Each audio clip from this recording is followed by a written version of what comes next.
Elentec, presented by its director, Richard Bostock. Thanks, Mike.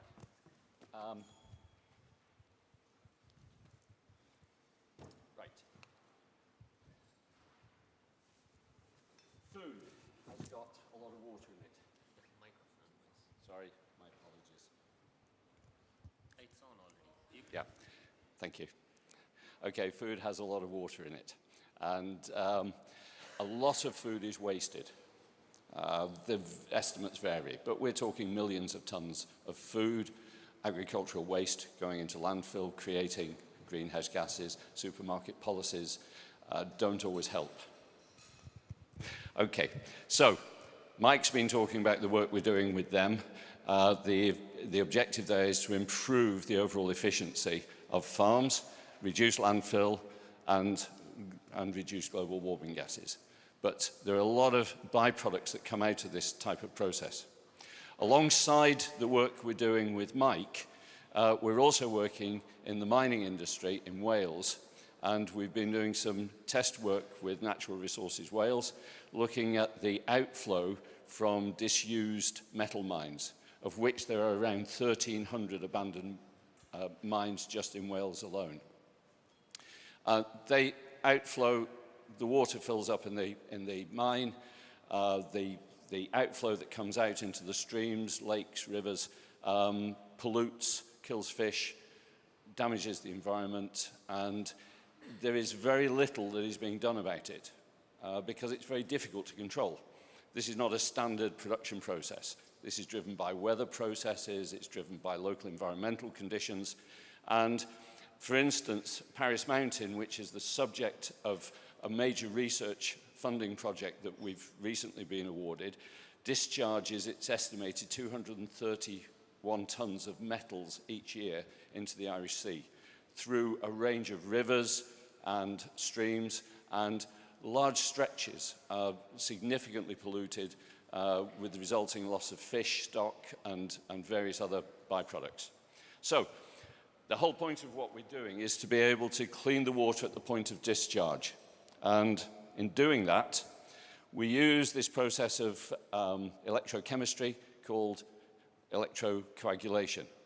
First of all, it's important to recognize that coagulation takes place currently as the normal gold standard for all water treatment. And it's well established. And what we do is we replace the chemicals, which are typically ferric and aluminium compounds, and we replace it with the actual metals, iron, steel, aluminium plates, and apply an electric charge across them, which creates the same chemical conditions as the chemical treatment, but it's much smaller, and it's much more energy efficient, and the numbers in the chart probably are a little confusing. But one of the big issues here is the fact that we reduce the volume of treatment process significantly.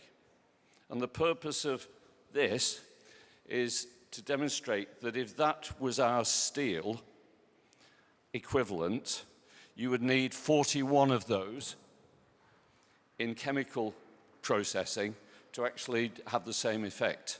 Now, I asked Sebastian, and he didn't think he could get 41 on the stage to demonstrate it, but it's a very large distinction, and it's the critical feature which enables us to put the treatment process actually at the point of production.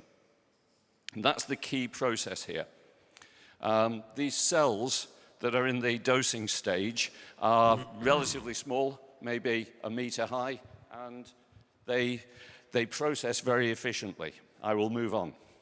So, outcomes. In anaerobic digestion, one of the key features that improves the efficiency is the quality of the water, both going into the process and coming out. That's what we're working on with Mike, and the outcomes are very positive in terms of clean energy, clean water for reuse. Importantly, high-quality fertilizer. The phosphates, phosphorus comes out, and we don't have to mine it. It can be reused, but it's controlled. And it's the ability to control the process very precisely that enables the economic impact to come through.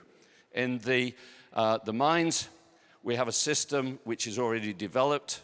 You've got a photograph there of a unit in a 20-foot container that was located last winter in the Snowdonia mountain range to treat effluent.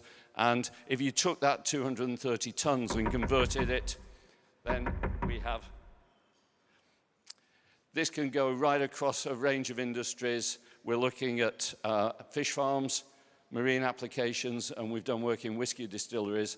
And somebody reckoned that if we recovered the copper from the waste streams, it would be worth £3 to £5 million a year in recovered metal.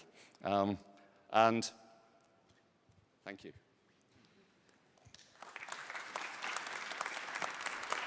Thank you, Richard.